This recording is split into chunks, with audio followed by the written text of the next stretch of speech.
Welcome to Wrasslin Raw!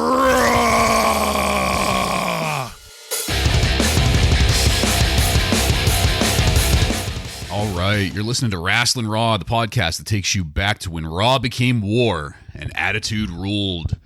Thank you for joining us. You're here with Ryan Arico.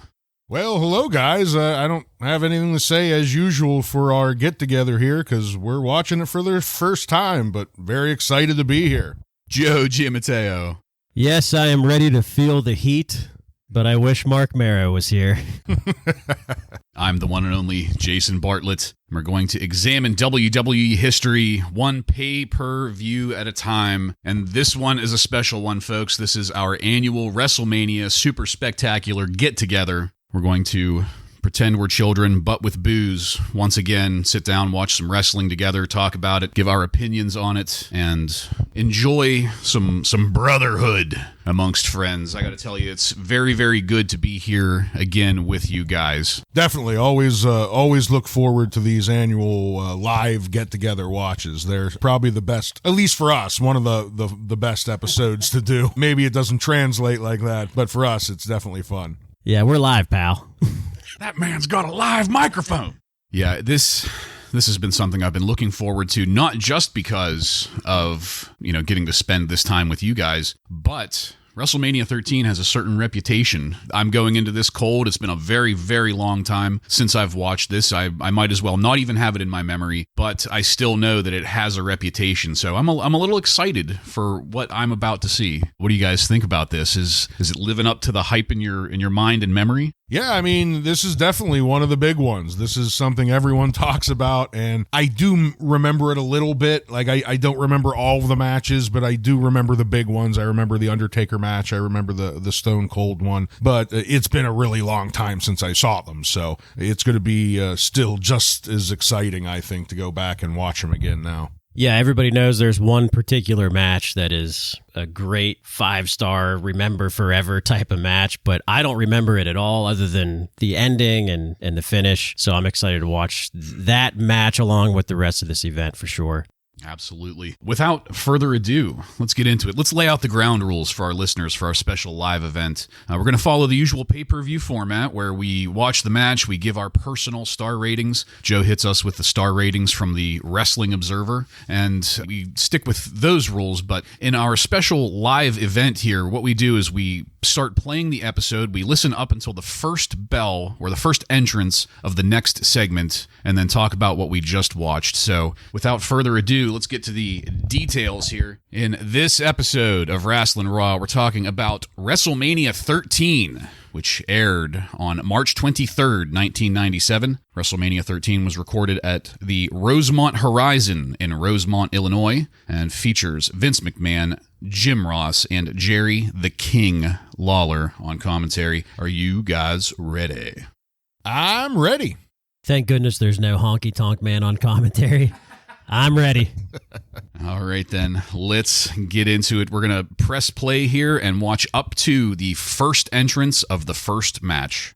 All right, so we watched up through the introductory video montage and Vince's roaring welcome to WrestleMania 13. First thing that I thought of, first thing that I said was that I love seeing this black and white footage of Liberace up there to kick off WrestleMania every time. No, it is great. I mean, it's a tradition at this point. You got to do it. And, I mean, this is what you want to see out of the WrestleMania beginning, a black and white montage. I have to say, though, the thing that stuck out to me the most as a gaming nerd was the PlayStation blimp with the classic PS1 logo on it. I fucking love that. Well, I mean, who wouldn't love any blimp, really? I mean, it's a bonus that it's PlayStation, but a blimp in the arena is an automatic pop from me. Yeah, I agree. Seeing that old PlayStation logo is pretty awesome, and I mentioned the signs. At one point during the Attitude Era, there was probably a time where there was not a single person in the crowd without a sign. I mean, we're not there here yet, but you definitely notice a lot more signs in this event than we've been seeing so far. Yeah, there was a shit ton of signs, and you brought it up during that, and we talked about how in the Raw about a month ago, Vince brought that up, saying, hey, we don't censor signs. It was the first ECW Raw when they were doing that one, so maybe that was him trying to push. They wanted more signs in the crowd. Yet another idea stolen from the competition, yes. Well, I mean, all in all, it is a pretty sound idea. Hey, guys, you have free reign. If you buy a ticket, show up with a sign, and we'll do our best to put you on national television, regardless of what that sign says. We do not censor. But remember, Bruce Pritchard always says, we didn't know what any of our competition was doing. So that took us to a nice open view of the arena from the hard camera and the start of our first match. The Headbangers, Mosh and Thrasher, defeat the new Blackjacks, that's Blackjack Wyndham and Blackjack Bradshaw, and the Godwins, Henry O. Godwin and Phineas with Hillbilly Jim, and Doug Furnace and Phil LaFawn in a 4-way elimination tag team match, that's by pinfall, in 10 minutes and 39 seconds. All right, we're on the other end of the 4-way elimination tag team match, and that whole 4-way elimination stipulation only came in handy, really, whenever they eliminated half of the competition in this match all at once. They cleared the Blackjacks out and Furnace and LaFawn out to lay the stage for the Headbangers and the Godwins to get through the rest of it, to get that number 1 challenger stipulation for the tag team belts. I'm not sure what to think about this. The work was really, really, really good. It's the best tag team work that I have seen in the WWF in what feels like fucking months now. And it came in the form of a 4-way, which is really surprising to me. But then, the way that they eliminated Furnace and LaFawn and the Blackjacks, that just means to me that they could have thrown that stipulation out the window. They could have had maybe, I don't know. Something about it just feels off, but I'm not going to think about it too hard because, like I said, some of the best tag team action we've had. Some very disturbing news came in the middle of this as we realized that the Blackjacks are coming out of the YMCA down to the ring for this. The gimmick, ridiculous. They are macho men. They are. They are much more than that. They're the Blackjacks, and they're ass kickers. I was surprised at how good they did in this, especially as a heel team. I mean, it kind of sucks that they got eliminated so quickly, but what we got from the Headbangers and the Godwins was pretty goddamn good, especially up to and including the finisher, a whoopee cushion. Whoa! From Mosh on to Phineas. And that was a pretty damn good match. Because of how pleasantly surprised I am, I'm going with 4 stars on that. I'm kind of speechless over the quality here. Joe, please, what did you think of this match? Well, I'm going to say you're mighty kind on that rating. The positive here is we do have 3 newish tag teams. The Headbangers, the Blackjacks, and Furnace and LaFawn. Yeah, that's very nice. Yeah, it's nice to see some fresh blood in there for the tag team division that has struggled so mightily over the last few years. Actual tag teams instead of just a couple of solos thrown together. Yes. Nice to have a stipulation that whoever wins this gets a title shot on Raw. However, this is WrestleMania, and to me that was not a WrestleMania caliber match, especially to start the show. But I don't know, maybe it can only get better from here. I'm going with 1 star.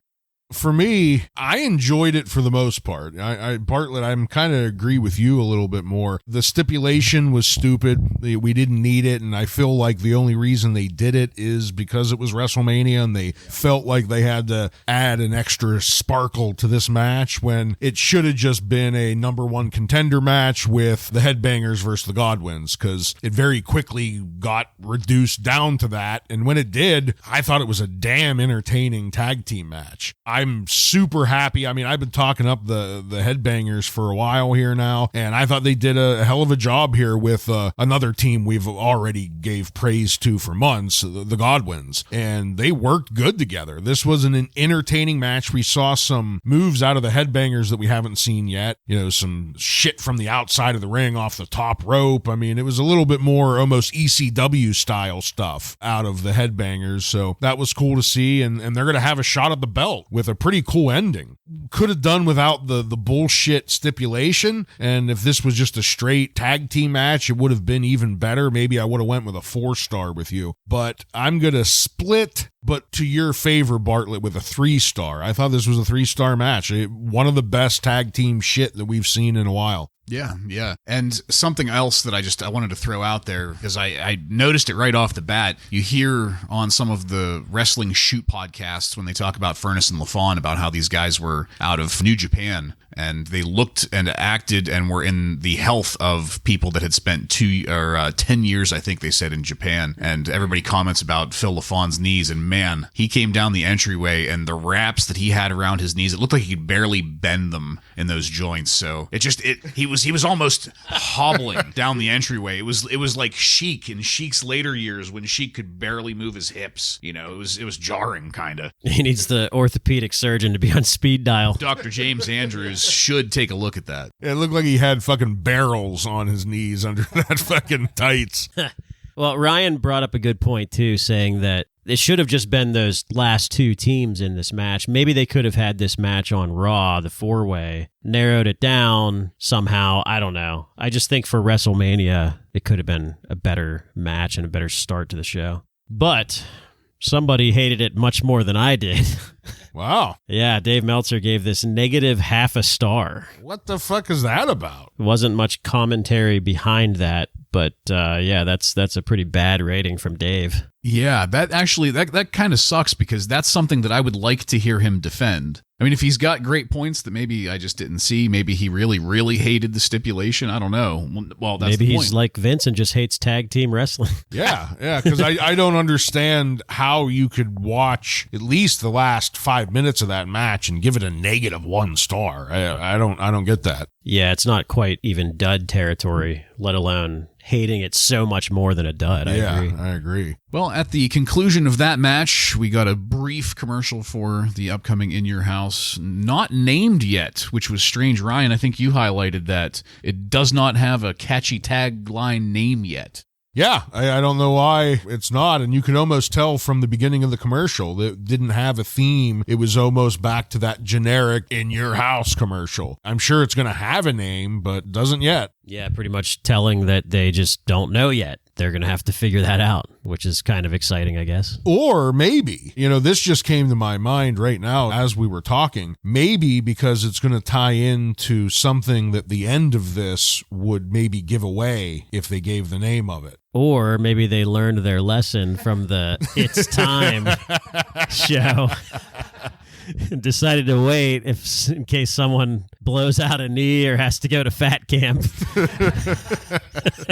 I would hope that you are right and that they have that foresight. I really, really do. Something that I wish our listeners could be able to see was the look of just pure happiness on Joe's face when we came back from that commercial to see the Honky Tonk Man there in the ring.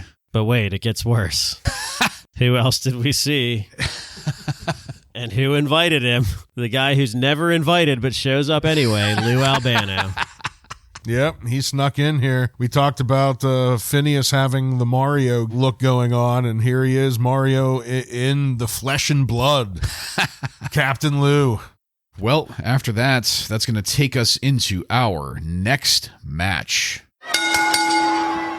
All right, we just got out of the Intercontinental Championship match, Rocky Maivia and the Sultan. I don't have a whole lot to say about that match other than I'm glad it got over when it did. It felt 3 times longer than it was. Maybe Rocky sucks. Maybe we should start saying die Rocky die here on the podcast. I don't know. Something about the way that Rocky has begun behaving is just really, really off-putting. And I can see where he started to get the heat. I'm starting to see now where people really started to not like him anymore. I don't remember it being so clear. I thought they just started hating him out of nowhere. But now it looks like there's a pretty darn good reason to be hating Rocky here. Besides that, just the match itself. I mean, it wasn't absolutely terrible. It wasn't a dud. So 1 star for me. Joe, what did you think of that? Yeah, I pretty much agree with everything you have to say about that. They're really pushing hard with this father-son thing, which isn't working for me, brother. And I don't think it's working with the crowd either that much. And like you said, everything with this just went on too long. So I go with 1 star as well. I don't think it was terrible. The match itself was okay, but there was a lot of rest holds and just a lot of time wasted. So 1 star.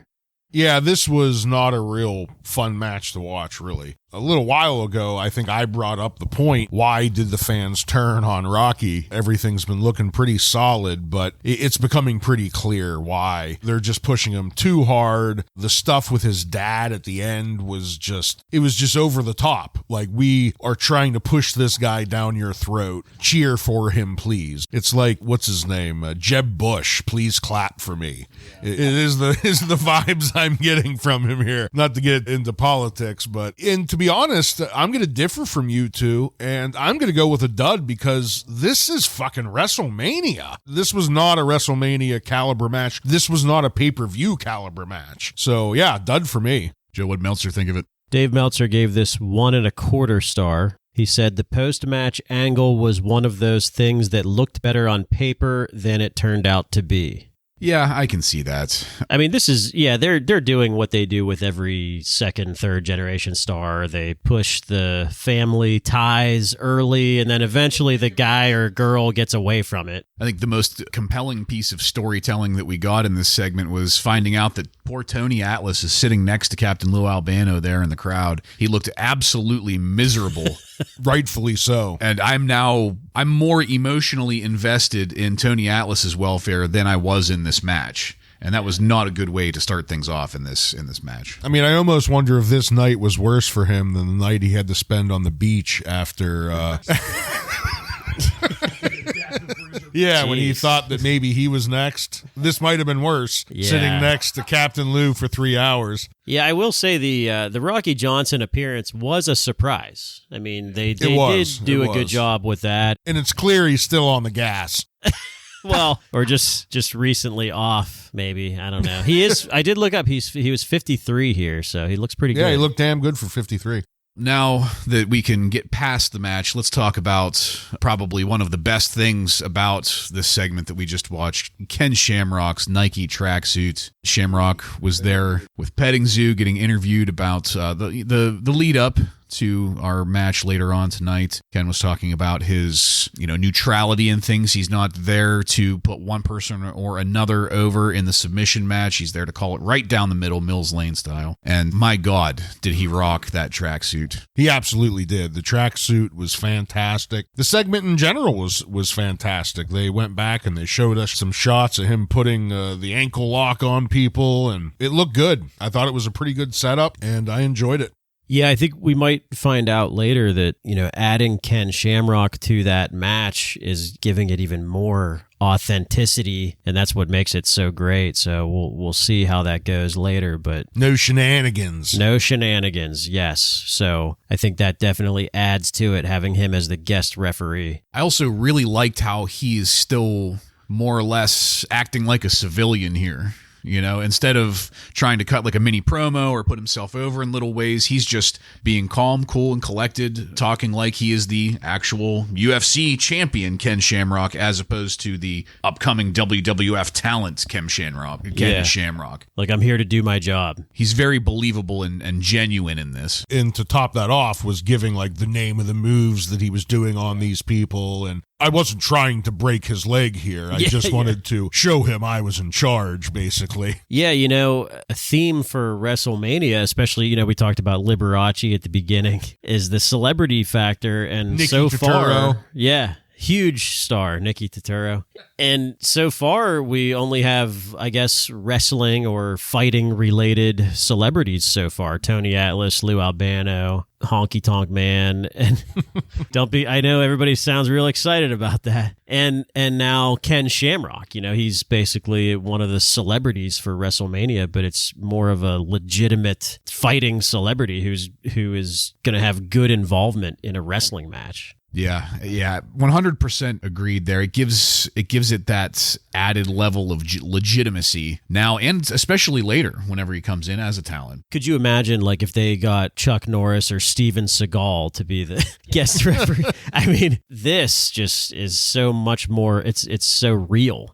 He's a real fighter. Yeah. He's a real fighting champion. Yeah, Ryan, like what you said, whenever he was listing what he was doing, transitioning into the ankle lock and doing this and that, he gave a very clear clinical description of what he was doing. It was almost like a UFC commentator calling action during a match, and he didn't botch anything. He was speaking his language, and the fact that he was speaking his language and speaking it fluently and eloquently just gave it that much more genuineness. Yeah.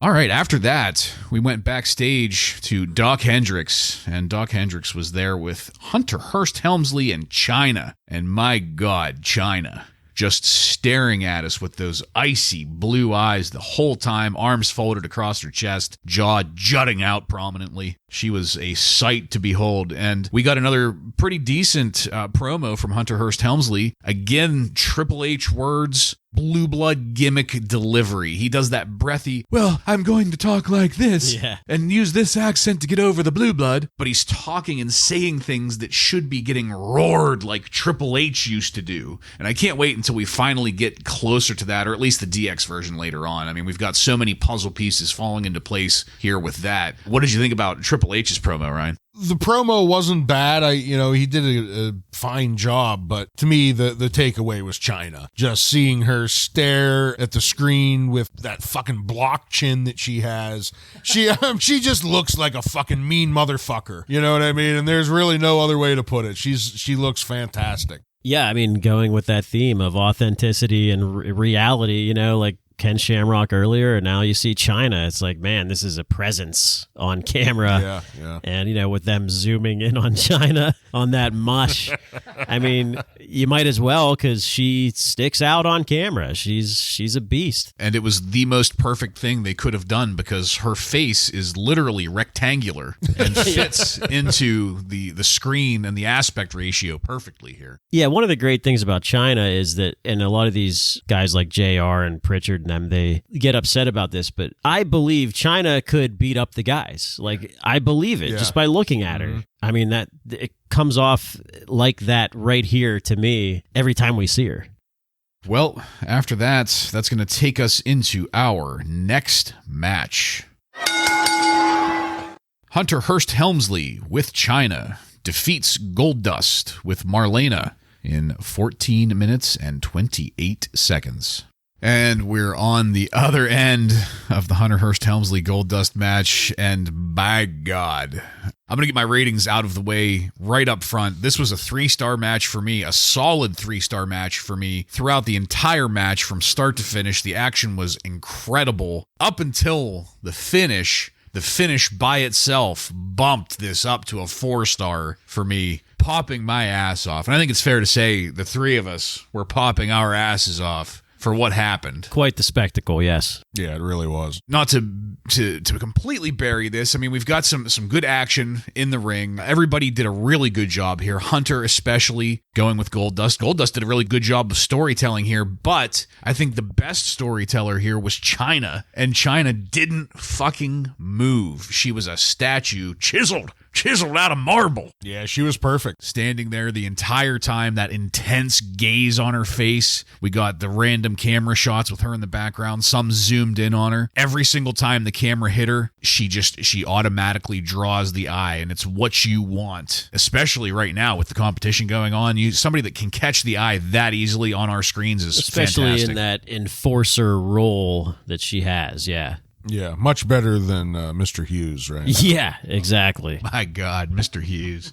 But this is all just to say that, again, 4-star match, amazing. Joe, and you know what? I'm sorry, Joe, before I give it to you, commentary too. There were some times where commentary got a little off track, and I hope you'll tell us all about that, because I was enjoying it, and I think you did too. But for the most part, commentary did a really great job of filling in the gaps in this match. What did you think about what was going on here? Yeah, I mean, I agree with you. I like your view on why you gave it 4 stars, because I always do like to factor in like the total entertainment factor, not just the quality of the match. But for me, I don't know, this match was pretty boring for the most part. But that finish, I mean, everybody was fantastic on that finish. Marlena falls into the arms of Chyna, and Chyna ragdolls the shit out of her. We've seen it before, but this one was even better. You could tell Chyna put a little more into it, and Marlena obviously was selling it much harder, understanding this is WrestleMania. This isn't just Monday Night Raw, so... Yeah, you got to put in a WrestleMania ragdoll effort.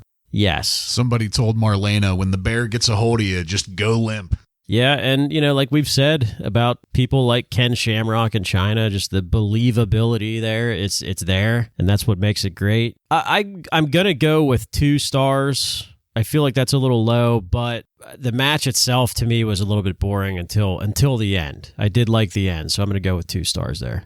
I kind of agree with you that it was a little bit boring at the start. The wrestling wasn't bad. There was some solid work between them. I don't know. There was nothing that was catching me all that much, but not enough to make it a bad match. I was entertained with what I saw, especially the Chyna, like you pointed out, Bartlett, the way she just stood there motionless, just did not move for, I don't know, a good 10 minutes. And, I think JR pointed it out. I don't even think she blinked because, she just looked amazing there. So that helped bring it up a little bit. And then that fucking finish. When she grabbed Marlena, it honestly was so well done that it overshadowed the entire pinning of in the match. I don't even give a shit. I don't even remember seeing or watching the pedigree because I was fixated on Marlena and Chyna. And because of that, it brought it up to a 3-star for me. I thought it was a 3-star match.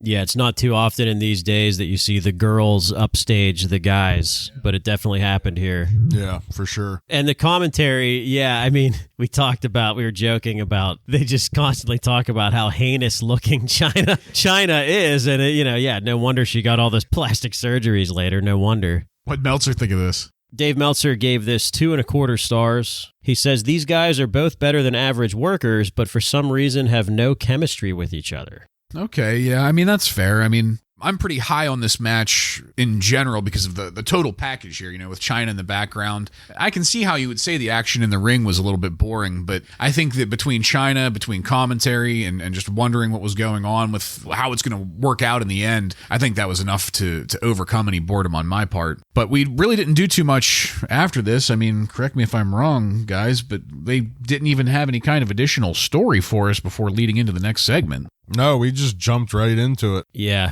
And just to go on your other point there, that just shows where our ratings are very different from Dave Meltzer's because he's just focused on match quality and really nothing else that happens. Yeah, that was the thing I was surprised about when you read off his thing. He didn't mention Chyna at all. And it's like she was the biggest part of this match. He never factors that into his ratings, which, take his ratings for what it's worth, All right, well, as I said, that is going to lead us into our next match.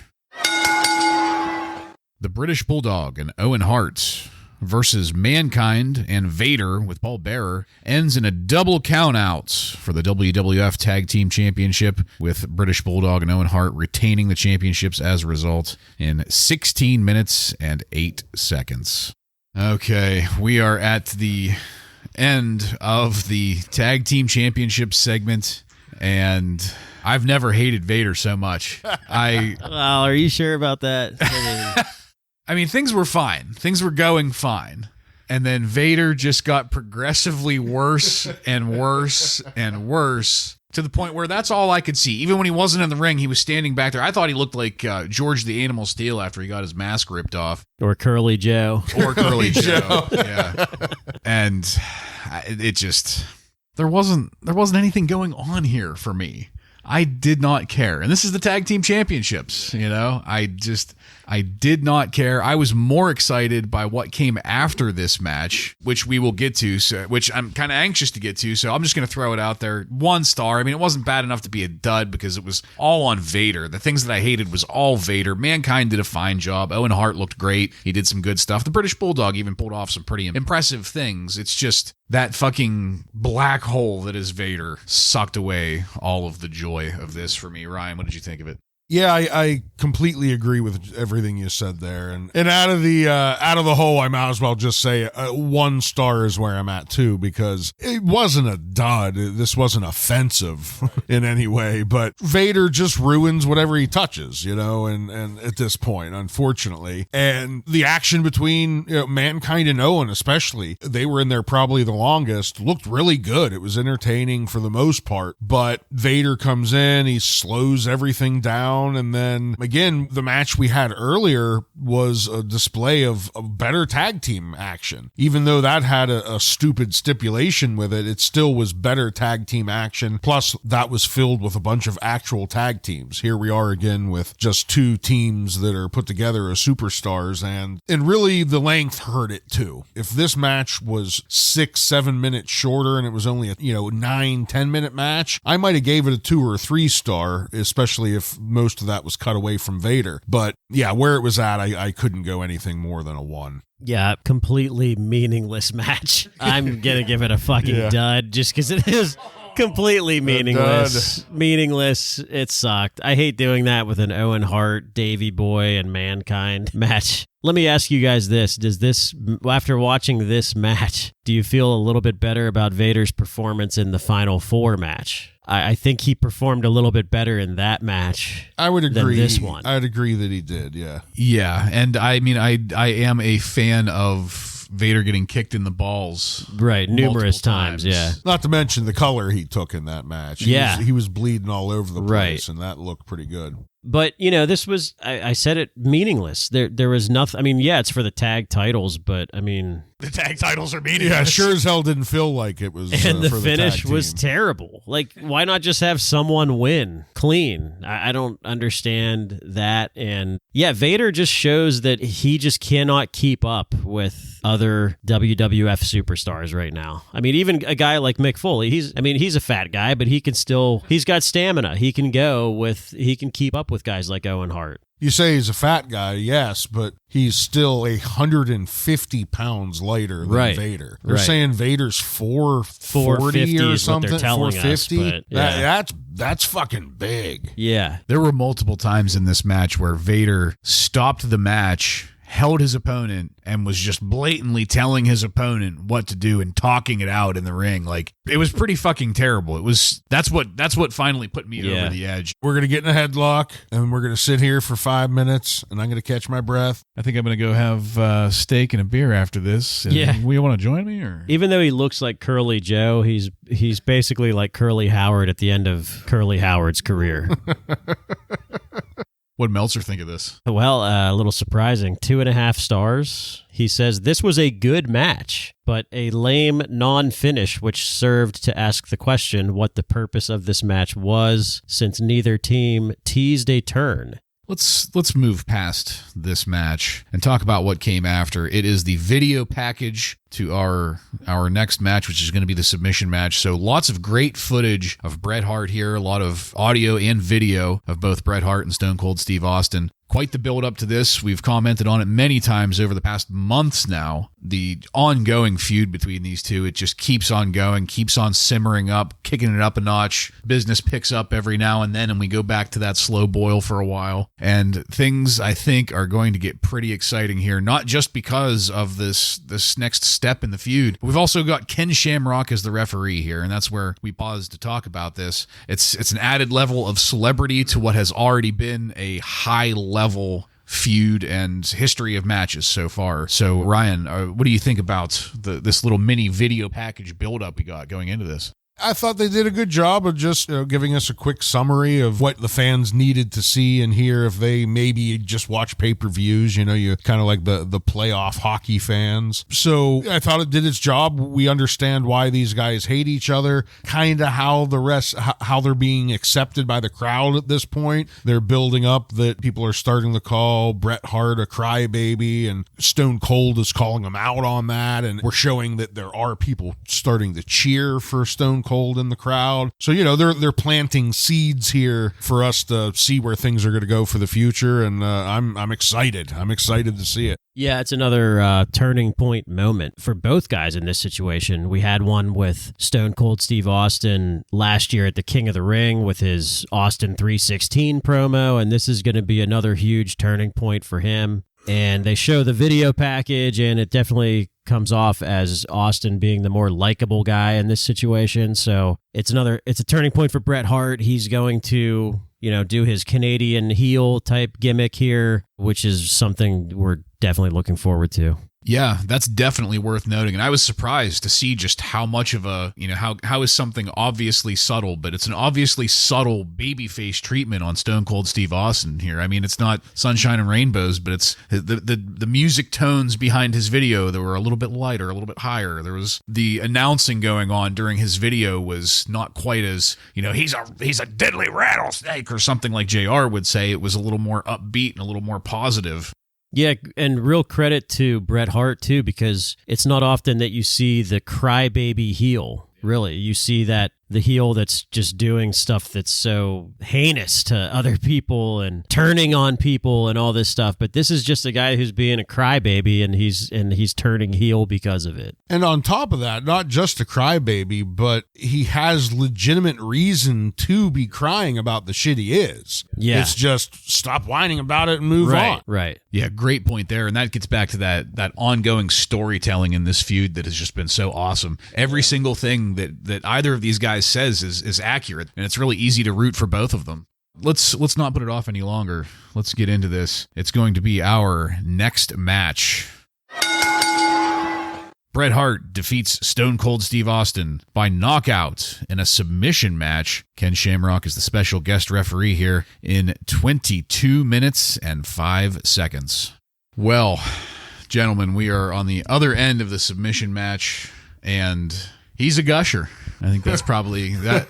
There are a few really big takeaways with this. There was a lot of gushing, actually, during this match. Oh, my God. There was. In more ways than one. We need to keep things fair here, and we always bust Vince McMahon's chops about gobbling Shawn Michaels' cock. And here, I mean, all of Austin's shaft was just buried in JR's throat. Yeah. JR had a mouthful the entire match. Yeah, he's gobbling. Balls were being cupped, just the whole way down. Now, with that being said, because like I said, we do want to keep it fair. With that being said, JR isn't wrong in anything he's saying. Both of these guys performed one hell of an amazing match, and it's not often that you get something that is so perfect in the total package. It was the correct amount of time. It were the correct wrestlers in the ring. It was the correct special guest referee. Ken Shamrock with his painted on outfit here. Good God, that youth extra small. He may as painted well on be referee naked. shirt, painted on bike shorts. All I could think of was Sable's pasties. Yeah. But like we said a couple times, many times throughout this match, he kept it real, straight up through. Whenever they went out into the crowd, he was there helping get people the fuck out of the way and keeping his eye on the match, keeping things fair and right down the middle. Whenever they were there in the ring, he was on top of things. He was ever vigilant whenever submission holds were being applied. He did a fantastic job for somebody that is, so new. This is his first real action, quote unquote, action in the ring. Even at the end of it, there's a little bit of a push and shove with Bret Hart there, where he has to take Bret Hart off of Steve Austin, and the way he handled himself there was really good.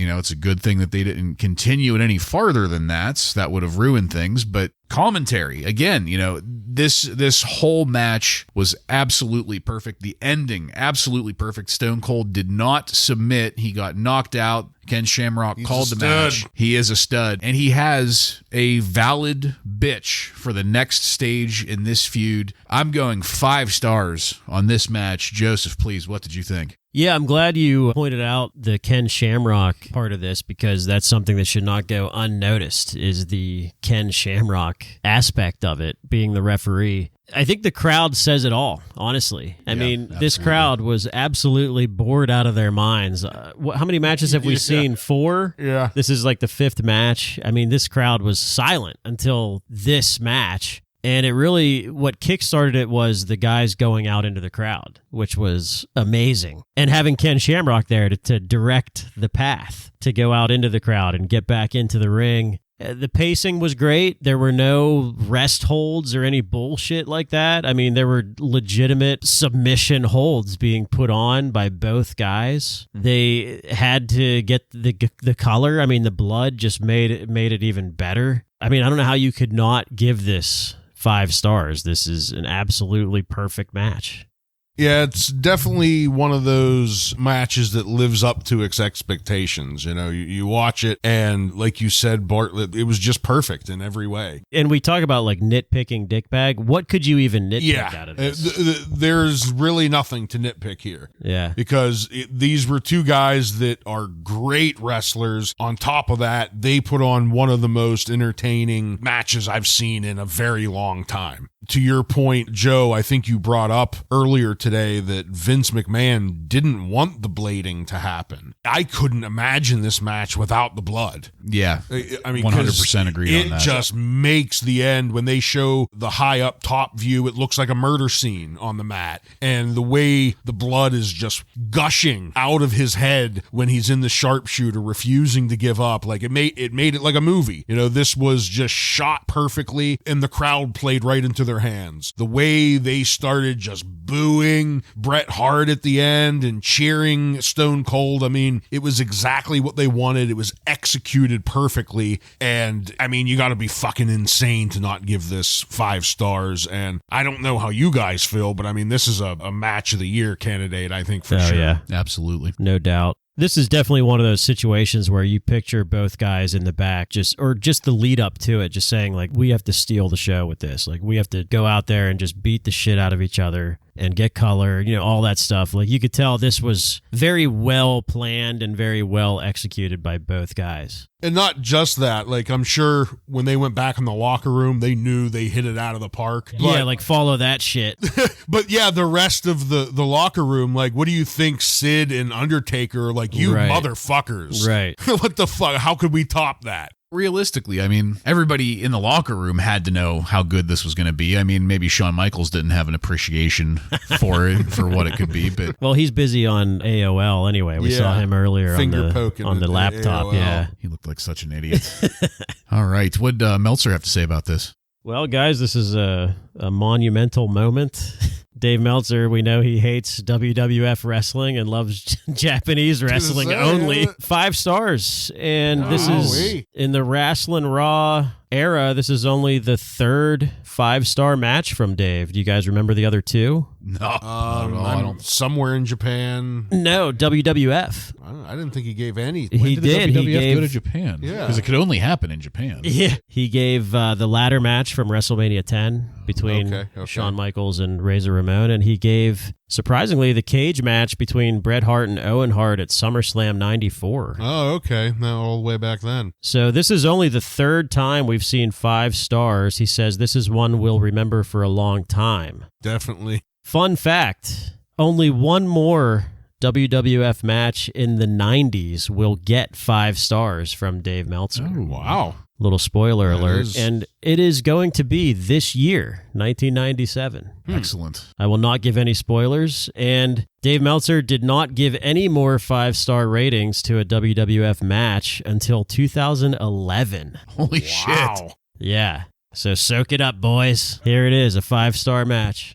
Well, that's the end of this led into what I'm sure is about to be another 5-star match. This was certainly a 5-star promo with old, oh boy, I'm not going to quote some of the stuff that he said here. Farouk. Yeah, he's had some not very nice words for Ahmed Johnson, that's for sure. But as soon as they show him, though, I mean, he definitely has the facial expressions down and everything. I mean, absolutely. Take a look at that mush. The presence. Yeah, definitely. But then also the shit standing around him. I mean, thankfully, Crush was buried in the back this time. And he had a couple. Same thing with PG-13. Random guys, yeah. Which, speaking of, I feel like we may be nearing the end of PG-13. I mean, I feel like we have to be. Yeah. We have to be. And as I said, that's going to lead into our next match. The Legion of Doom, Hawk and Animal, and Ahmed Johnson defeat the Nation of Domination. That's Crush, Farouk, and Savio Vega with Wolfie D, JC Ice, and Clarence Mason on the side in a 6-man tag team Chicago street fight in 10 minutes and 45 seconds. And we are back from watching that match. Pure pandemonium. Yeah, absolute pandemonium. Yes, banana. Banana. Yes, things were very much banana here. Mosh's boxer banana. So this match is really hard for me to judge because most of it I thought was garbage, but you know, it was kind of meant to be that way. It's a Chicago street fight. There's a bunch of shit there in the ring. They brought down signs. They went straight to the outside, straight to using weapons. There was no finesse or anything clean about this at all. So pandemonium is where it was going to go, and that's where it would always stay throughout the entire match. You know, people worked things well for the most part. There were some things such as multiple people getting lynched at any given time in the ring with a big long fucking white noose that they brought in. I didn't quite care for that. But then there was that giant floppy street sign or parking sign. It was Rosemont Horizon Parking. It's a street sign they brought in. It was nice and comical, cartoonishly ridiculous in its size and proportions. The fire extinguisher was potentially poisoning small children and almost killed Crush at one point. Yeah. And Vince and commentary. And yeah, commentary had to shut up for a while so they didn't breathe any of that in. They were very concerned about their voices. But, you know, there was nothing special about it. Well, not terrible. So it was kind of sitting at a 1-star there for me. But again, we have another instance where the finish is what takes this over the edge. Wolfie D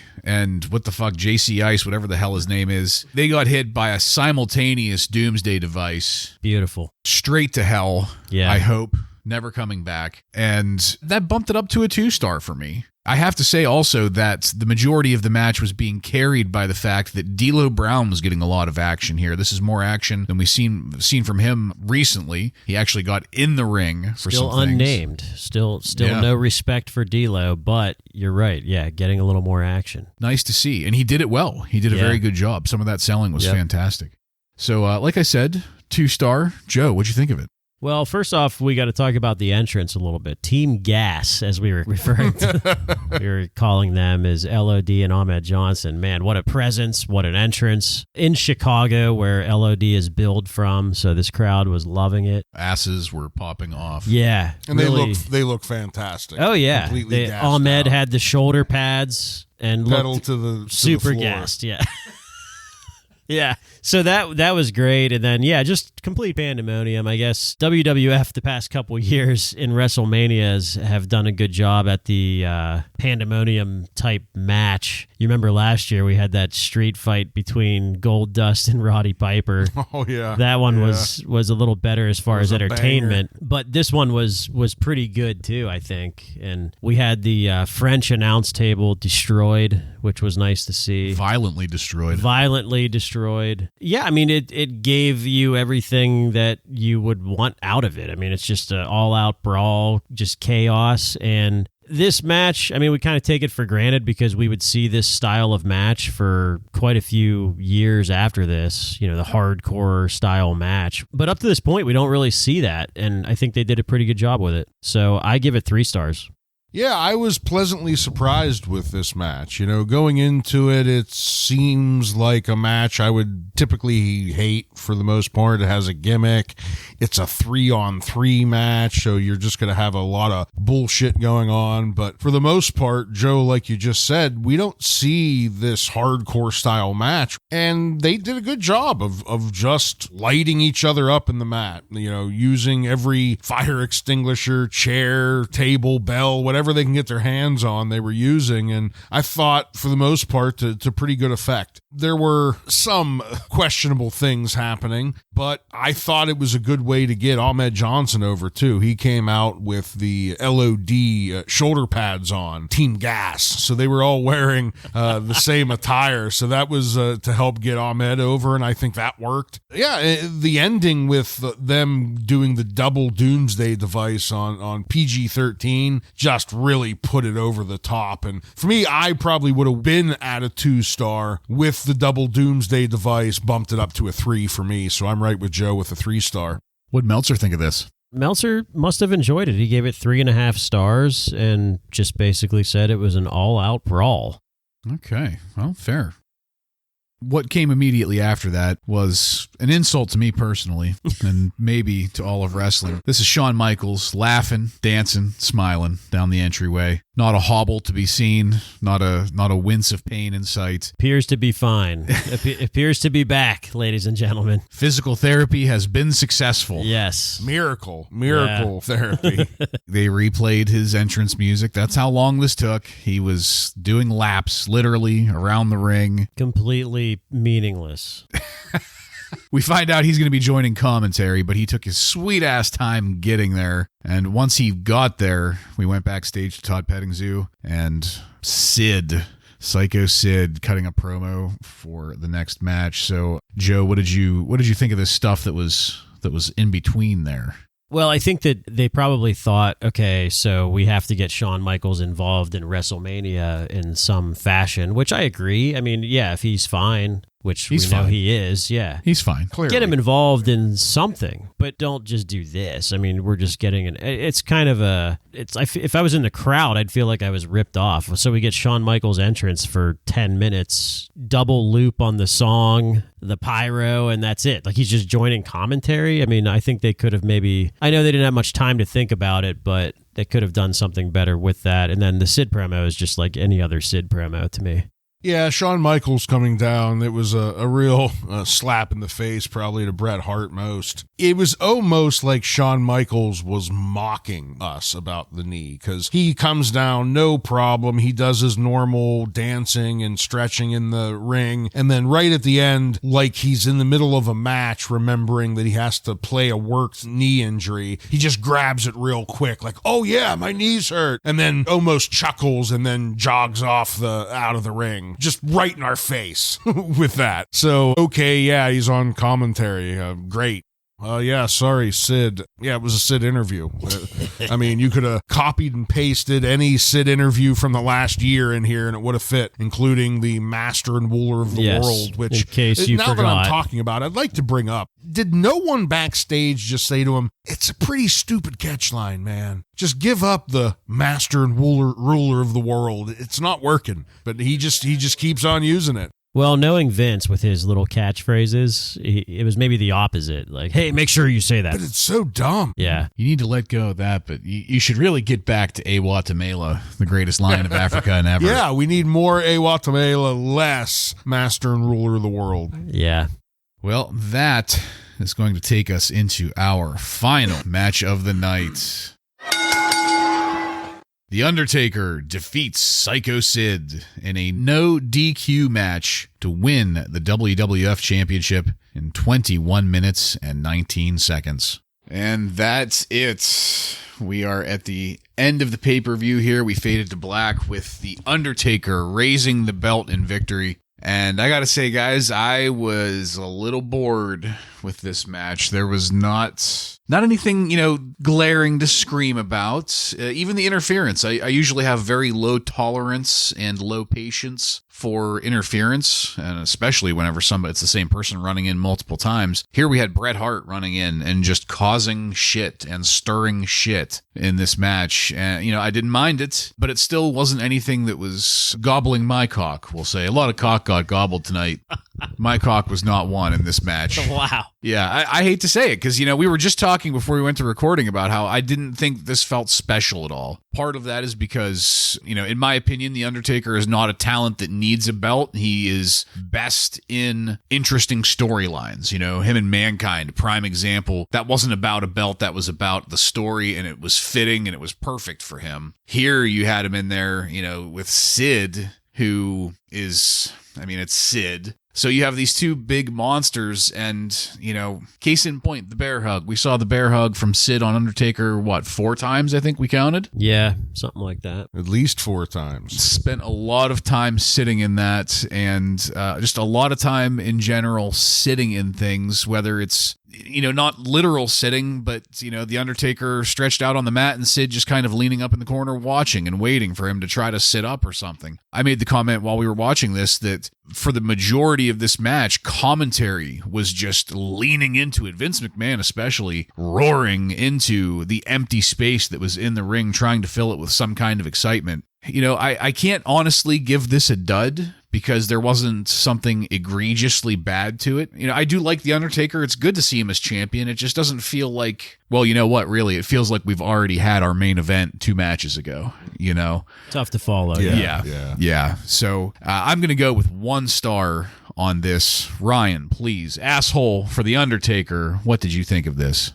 Yeah, I'm asshole for The Undertaker, but this is the first time he's won the belt since, what, like 1991 or something? Yeah, I think that was what they said at the beginning, 91. So I'm very excited for him to win. I do wish it could have been a more exciting match, though. I agree with you, Bartlett. This was a little bit disappointing, and it didn't feel special. Although I agree The Undertaker is the type of talent that doesn't really need a belt to get over, but to me it was more Sid, though, is what made this not feel special. The fact that this match was against Sid, and not necessarily just Sid, against another big, slow opponent, and it just leads to a kind of a boring match, because these are just 2 big monsters who lumber around the ring the whole time, and there's no one to mix it up and make the pace, change the pace up in the middle of the match or anything. And because of that, it did get a little bit boring. The run-ins by Bret Hart, I was pretty indifferent to them. I mean, I thought they worked fine, but at the very end, it does make me feel like The Undertaker got a bit of a cheap win because of it. I don't disagree with you on the 1 star, but because I am an asshole for The Undertaker and he got the belt here, I bumped it up to a 2 star just because of my excitement for The Undertaker getting the belt here. We're going to revisit your cheap win comment later when I read Dave Meltzer's review, because it makes a pretty good point here. That's a taint tickler if I ever heard one. Yeah. Going numb here. Yeah. Yeah, I was going numb during this match out of boredom. Yeah, this was pretty rough. It's a Sid match, guys. I mean, this is a 20-minute Sid match. I think we can all agree that maybe his match against Shawn at Survivor Series was probably his best match, maybe? Yeah, that's probably peak Sid. Which probably wasn't more than, 3 stars? I mean, it's I don't know. We're not going to get a great match with Sid ever. And this may be the end of not the end, but I guess the peak of Sid in the WWF, maybe. Yeah. We'll see what happens. A lot of softball in his future from here. Yeah. Yeah, I think we're going to have a lot revolving around Bret Hart and Shawn Michaels and Undertaker and Steve Austin. I think Sid's going to kind of take a back seat here now. So, we'll see what happens with that. But yeah, I can't go more than 1 star on this. I just think that this was just so incredibly boring. And the one thing I will say is Bret Hart's run-ins sort of kind of saved this match a little bit for me, because I was bored out of my mind until Bret comes out with the chair and whatever else that he comes out with. And it does set up some sort of feud between him and Undertaker now. What did Meltzer have to say about it? So he gave it 1.25 star. He says they've done an incredible job this year destroying the credibility of the title with all the run-ins and screw jobs in every title match, which probably explains why the title matches mean so little in TV ratings. Interesting. That's a great point. So, like you mentioned, a cheap win with the Bret Hart run-in. I mean, they've been doing that a lot lately. Yeah, they have. I think we have to give them the benefit of the doubt, too, because someone lost their smile and really messed up a lot of the plans. What are you talking about? That was a knee injury. Yeah. The knee job that Michaels got from Dr. James Andrews. Right. Great physical rehab, by the way. Let's not waste the opportunity to put over Dr. James Andrews, who cured a career-ending injury. Fucking miracle worker, clearly. It's like it never happened. I mean, we can't forget that originally the plan was to have another Shawn Michaels Bret Hart match in this WrestleMania. Yeah, that was we got something here, completely different here. Yeah. Well, and you mentioned it a couple times while we were talking about it during the match, and then just now they had to call an audible. Somebody lost their smile, and this is just one big reflexive gut reaction to how to work around that. And all things considered, talking about Vince there for a second. This could have been a dud, but it wasn't. I mean, I only gave it 1 star. Joe, you only gave it 1 star. Ryan, what did you give it again? I gave it a 2, but just because of the Undertaker victory. You really only have 2 options when someone loses their smile. The belt has to either go to Bret Hart or Undertaker at this point, and they went with the Undertaker. All right. Well, as I said, we ended our pay-per-view with the Undertaker raising the belt to the heavens and thanking the fans. I want to thank you, and I want to thank you. This is for you. And that is going to take us to the most important question of the evening, fellas. At a premium price of $29.95, Ryan, please, did you get your money's worth?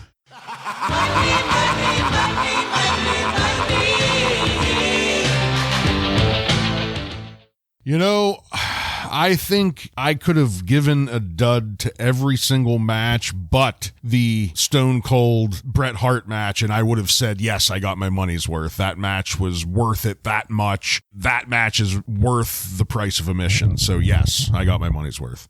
Yeah, that match completely saved this event. If that match didn't exist, I cannot imagine how pissed I would have been if I spent $30. Because think about the beginning, the first 3-4 matches. I mean, it was just dud central pretty much. Yeah. Honestly, this event in general just had very little build-up anyway. Someone lost their smile. We had the Rumble was a mess. Yeah. We had that cheap Well, I mean, that was win. right before the smile, so yeah, Right. that was just a We had that complete cheap mess. win. We had the losing of the smile. We had the Final Four stuff. Bret Hart winning and then losing the next day. Just kind of a mess building up to this event. But I guess I got my money's worth because of one match. Which is one hell of a match. All three of us going to be falling in line on that one. That one match made it for me. I'm going to reserve comment on the rest of it because the rest of it doesn't even fucking matter in this conversation. Mm-hmm. That one match was enough. That's all it took. Wasn't even for the title.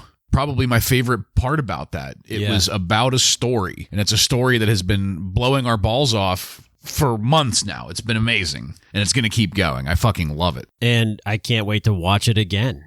I mean, we've said it's going to be a match of the year, and I'm looking forward to watching it again already after just watching it today. Yeah, that's a great point too. You know, this is March 23rd of 1997. We've got 7 more months of potential match of the year candidates. Hopefully there are going to be some good ones in there. And at the end of the year, we're going to get to watch this again and stack it up against those, what I hope are going to be many, many contenders. So good year starting off. Things are in a very upward trend right now, I think. And, you know, not to obviously break or tell how things are going to fall, but it's going to be tough to beat this one. Well, remember, there is one more 5-star match from Dave Meltzer That's this true, year. and you said it's this year. It is in 1997, so you never know. And we'll also have the debut of D'Lo Brown at some point here in the ring. That could be match of the year Someday right there. he will have a name, That yeah. could, yeah. That member of the Nation of Domination. Farouk gave Dobby a name. All right. Joseph, what kind of numbers do you have from the Wrestling Observer for us for this pay-per-view? Surprisingly pretty well received. 76.7% thumbs up. So Yeah, pretty well maybe. received from the Observer fans. 19.6% thumbs down, the rest in the middle. Best match, I'm not even going to waste my breath on that. We know what that was. Worst match was voted as the Four Corners tag match that started the show. I'm not sure I agree with that, but Close second was the Rocky Maivia versus the Sultan match. yeah, that probably would have taken it for me. Dave says this year's WrestleMania going in seemed to have had the least interest ever. It was expected to be a one-match show. Fortunately for WWF, that one match was match of the year caliber. God damn. A lot of gobbling tonight. Gobbling it down. We're all like JR here. He's a stud. Yeah, I'm glad that both Vince and Jim Ross have clearly made it very clear who their favorite wrestlers are. Speaking of favorite wrestlers, something we have not mentioned, we all forgot to mention, is when Bret Hart comes out at the beginning of the Undertaker match and starts talking shit on Shawn Michaels. Vince McMahon comes over like a cougar mother and just he just engulfs Bret. No, it was don't. absolutely pathetic. Yeah. It was literally Mama's going to keep you right here under her wing. Yeah.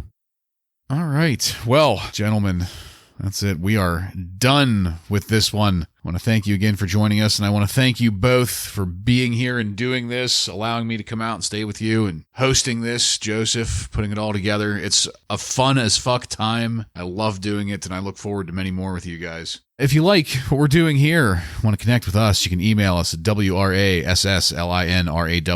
just at gmail.com. To the end of that, to submit questions or comments. Check us out on social media and on every podcast subscription platform. While you're there, don't forget to follow and subscribe to get every episode of Wrasslin Raw coming to you every week. Give us a 5-star review and tell all your friends to tune in to the most resilient Monday Night Raw review podcast on the airwaves. Next week on Wrasslin Raw, we're going to take a look at the Raw that aired on March 24th, 1997, with matches featuring the Brooklyn Brawler, Hysteria, and many more. So, for Joe and Ryan, I'm Jason, and this has been Wrasslin Raw.